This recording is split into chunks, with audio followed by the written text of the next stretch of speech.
Red and blue light spilled across the asphalt, pulsing against the windshield of the car I'd just pulled over.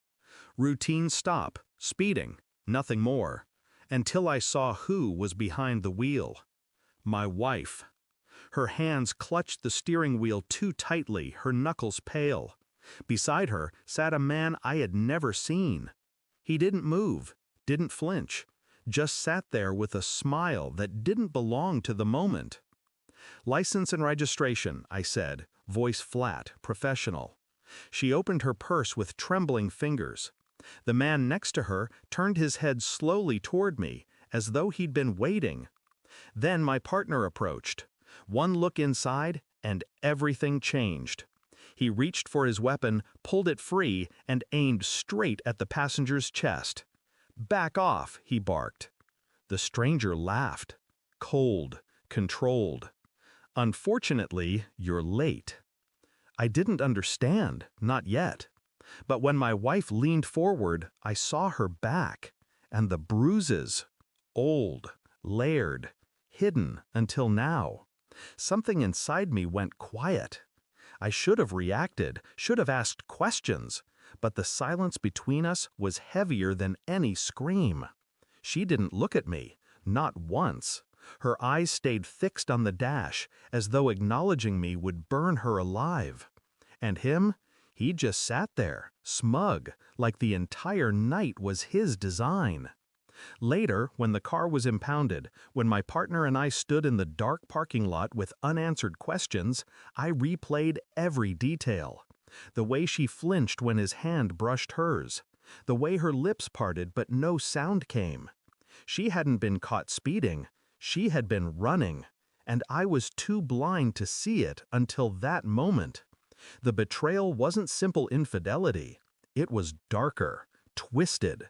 She had let him inside her life, and he had left his mark where I was supposed to protect her.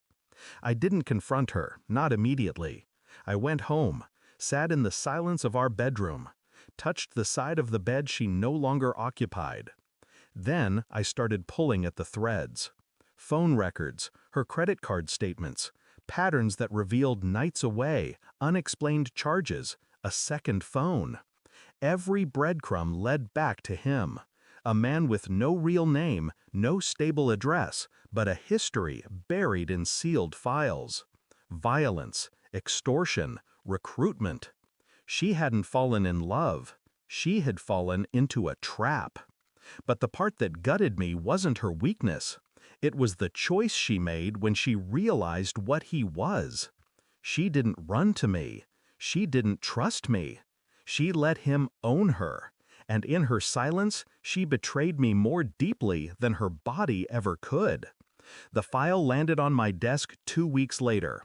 Everything was there. Photos, depositions, evidence that he was no stranger to manipulation. He made women into shields, into weapons, into shadows of themselves. And my wife was now one of them. I didn't ask her if it was true. I didn't give her the chance to lie.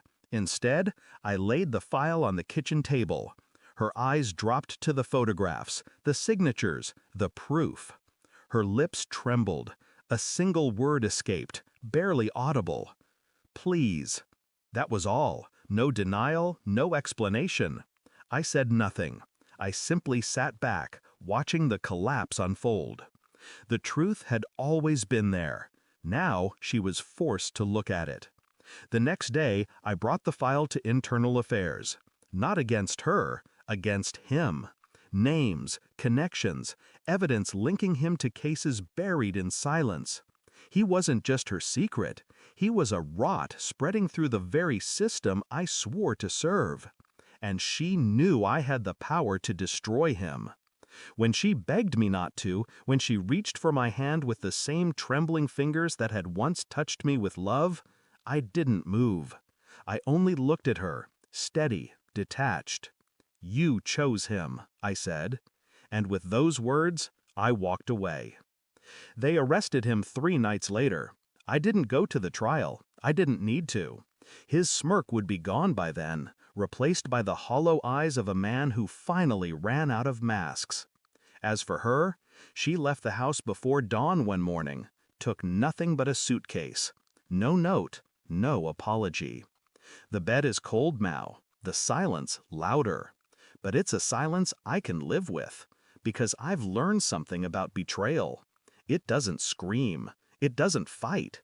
It sits quietly beside you until one day you finally see the bruises. And once you see them, you can never unsee them again. Thanks for watching. Don't forget to like, share, and comment. Subscribe now to Cheating Stories Insight World for more amazing stories.